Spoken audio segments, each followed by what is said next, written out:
네, 오늘 시작할게요. 지난 시간에 103페이지 알칼리도까지 했고 이번 시간에는 104페이지에 있는 콜로이드 파트 부분을 설명드리도록 할게요.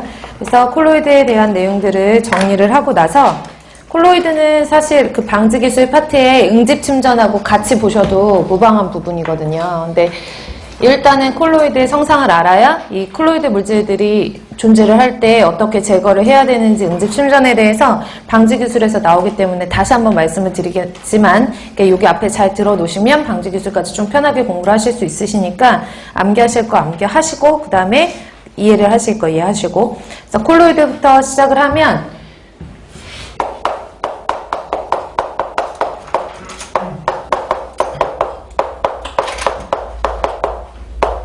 제가 지난 시간에 총고형물에 대해서 설명드렸었거든요. 그쵸? 그 고형물을 분류를 할 때 물속에 녹아있는 상태의 고형물을 용존성 고형물이라고 해가지고 토탈 디졸브드 솔리드라고 해서 DS라고 설명드렸고 부유 상태의 물질 서스펜디드 솔리드라고 해가지고 SS라고 설명드렸거든요.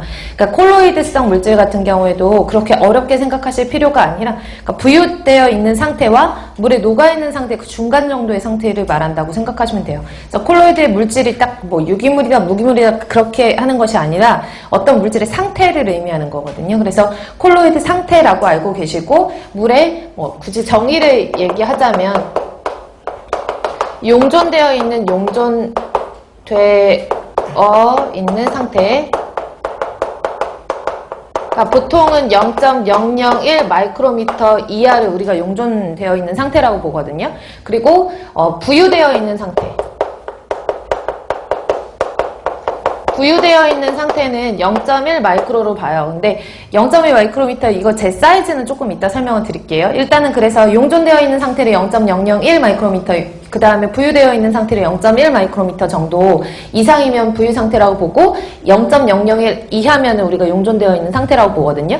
요 중간 상태를 우리가 콜로이드성 상태라고 보는 거예요.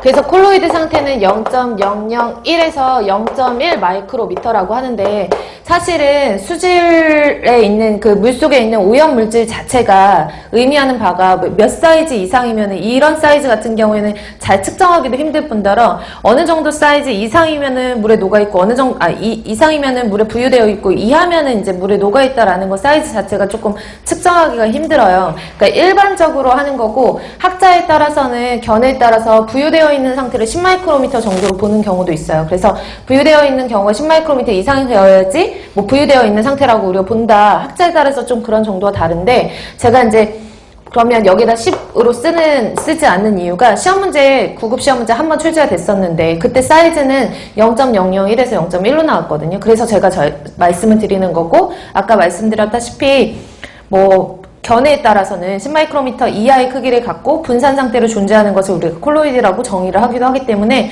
그 부분들은 여러분들이 조금 유동성 있게 알아두셔야 될 것 같아요. 딱 어디부터 어디까지 보다는. 그래서 콜로이드의 정의는 이렇게 사이즈별로 일단은 알아두시고요. 그 다음에 특징 한번 볼까요? 콜로이드는 특징을 잘 알아두셔야 되는데 콜로이드의 특징이 첫 번째는 뭐냐면 입자가 상당히 미세해요. 자 보시면 아시겠지만 콜로이드성 물질들은 용존되어 있는 상태보다는 약간 사이즈가 크고 부유되어 있는 상태보다는 약간 사이즈가 작거든요. 그래서 상당히 미세하다라는 거 알고 계셔야 되고 그러면 각설탕이랑 1g에 해당하는 가루설탕이 있어요. 각설탕 1g과 가루설탕. 누가 더 표면적이 커요? 겉에 있는 표면적이? 가루설탕이 더 크죠. 그쵸? 그러니까 콜로이드성 물질들은 입자가 큰 것에 비해서 입자가 작기 때문에 동일한 부피당 면적인 비표면적이 크죠. 비표면적이 커요.